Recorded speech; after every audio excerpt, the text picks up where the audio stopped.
दोस्तों, एक बार एक चील का अंडा किसी तरह से एक जंगली मुर्गी के घोंसले में चला गया और बाकी अंडों के साथ ही मिल गया। कुछ समय आने के बाद जब अंडों से बच्चे बाहर निकल कर आए तो चील का अंडा भी फूटा। चील का बच्चा अंडे से निकलने के बाद धीरे धीरे यही सोचता हुआ बड़ा हुआ कि वह मुर्गी है। वह उसी कामों को करता जिन्हें मुर्गी करती थी। वह जमीन खोदकर अनाज के दाने चुगता और मुर्गी की तरह ही कुड़कुड़ाता था। वह कुछ फीट से अधिक उड़ान नहीं भरता था क्योंकि मुर्गी भी ऐसा ही करती थी। चील के बच्चे को भी यही लगता था कि वो ज्यादा नहीं उड़ सकता है। एक दिन उसने आकाश में एक चील को बड़ी शान से उड़ते हुए देखा।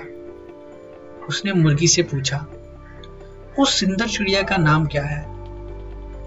इस बात पर मुर्गी ने जवाब दिया कि वह एक चील है। वह एक शानदार चिड़िया है, लेकिन हम लोग उसकी तरीके से नहीं हैं।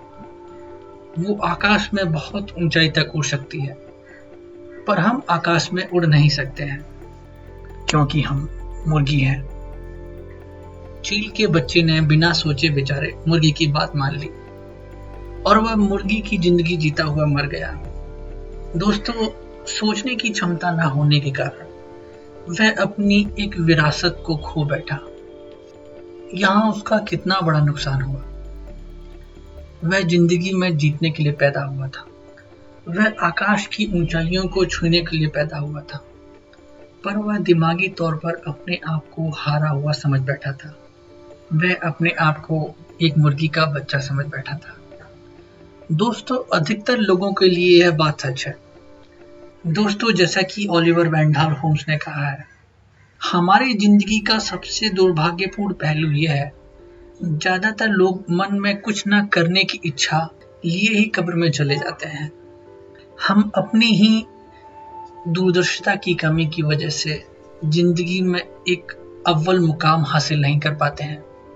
अगर हम चील की तरह ही आकाश की बुलंदियों को छूना चाहते हैं तो हमको चील के तौर तरीके ही जिंदगी में अपनाने होंगे। हमें चील की तरह ही अपने पंखों को पसार कर हवा में उड़ना सीखना होगा। अगर हम खुद को कामयाब लोगों के साथ जोड़ेंगे तो हम भी कामयाब हो जाएंगे। अगर हम चिंतकों के साथ जोड़ेंगे तो जिंदगी भर चिंता ही करते रहेंगे। यदि हम देने वालों के साथ रहेंगे तो देने वाले बन जाएंगे। अगर हम नकारात्मक सोच वाले लोगों के साथ रहेंगे तो वो चीजें हमारी जिंदगी में भी लागू होंगी। दोस्तों, जब जिंदगी में कोई कामयाबी हासिल कर लेता है तो कुछ लोग उस पर कीचड़ जरूर उछालते हैं और उसकी टांग खींचने की कोशिश करते हैं। हम जब खुद को ऐसे नकारात्मक लोगों से उलझने से बचा लेते हैं तो हम जीत जाते हैं। मार्शल आर्ट की कला में सिखाया जाता है कि जब हम पर कोई हमला करे तो उसके वार को रोकने के बजाय आप पीछे हट जाइए, क्योंकि उसके वार को रोकने के लिए आपके शरीर से ऊर्जा खर्च होगी और उस ऊर्जा का इस्तेमाल आप दूसरे कामों में बेहतर तरीके से कर सकते हैं। दोस्तों, जिंदगी में भी हमें नकारात्मक लोगों से उलझने के लिए उनके ही स्तर पर नीचे उतरना पड़ता है और यही वे चाहते हैं, क्योंकि ऐसा करके हम उनमें से एक बन जाते हैं। नकारात्मक लोगों को अपने मकसद में कामयाब होने मत दीजिए। खुद को नीचे मत उतारिए उनके स्तर तक।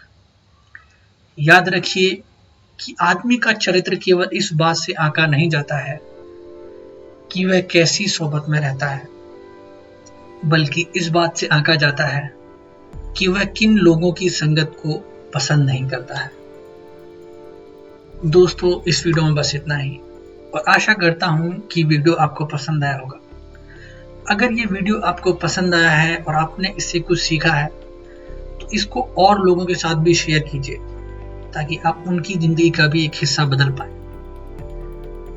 Thank you for watching. Stay motivated.